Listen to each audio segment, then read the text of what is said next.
Hi, we are talking about the REAL assessment, so the role evaluation of activities of life, and this is by Bergen, Andrea, Bailey, Taya, and Kira. So the REAL is an individually administered norm reference assessment. To elaborate on this, parents or caregivers will rate their child's demonstration of each skill on a scale from 0 to 3. This information will then be converted into a raw score.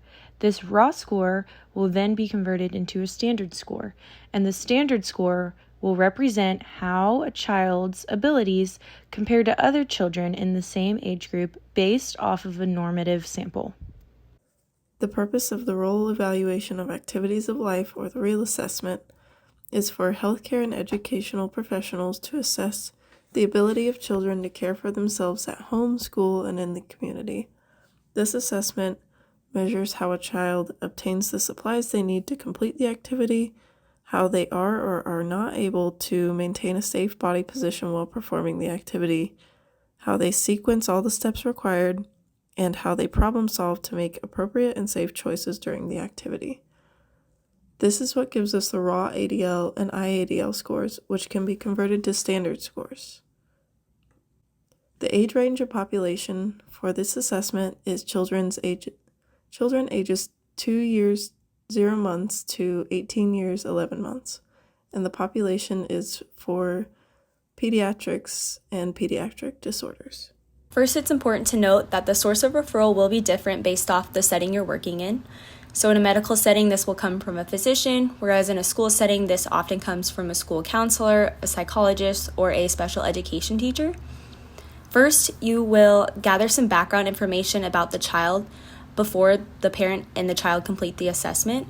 This is really important that you gain an overall understanding about the client, so that way you're able to ask the caregiver some really effective follow-up questions. First, you'll start completing the front page of the rating form, and this includes the child's name, the caregiver that's completing the form, their relationship to the child, and the child's chronological age.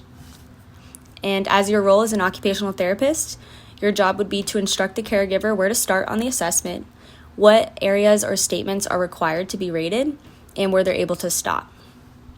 Some important notes about this assessment is that if a child has not successfully reached a developmental milestone yet, that it's really important for the caregiver to mark unable, even if it seems like it's unrelated to the child's ages or experiences or abilities, because those responses are really necessary for the score calculation to be correct and effective for your future interventions. And lastly, this takes about 15 to 20 minutes to complete.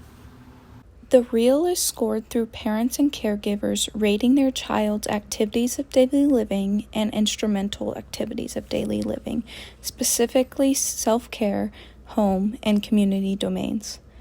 The parents or caregivers are only to circle one value per question, with a total of 136 items.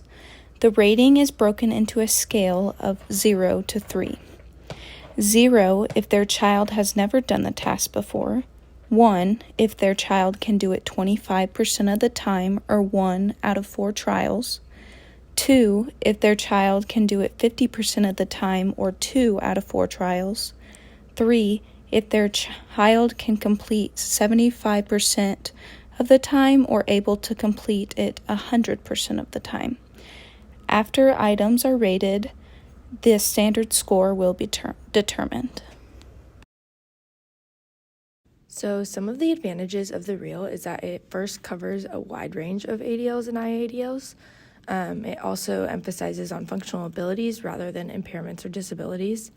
And it also is made to support interdisciplinary collaboration. So in the user guide, it states that various professions are able to use it, which is really beneficial in many ways.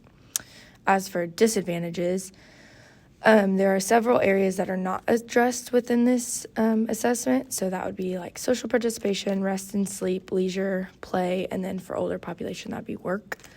And it is also not meant to be used to identify potential causes of cognitive or motor deficits. It is just used to identify, what someone is struggling on rather than like why they're struggling on it. So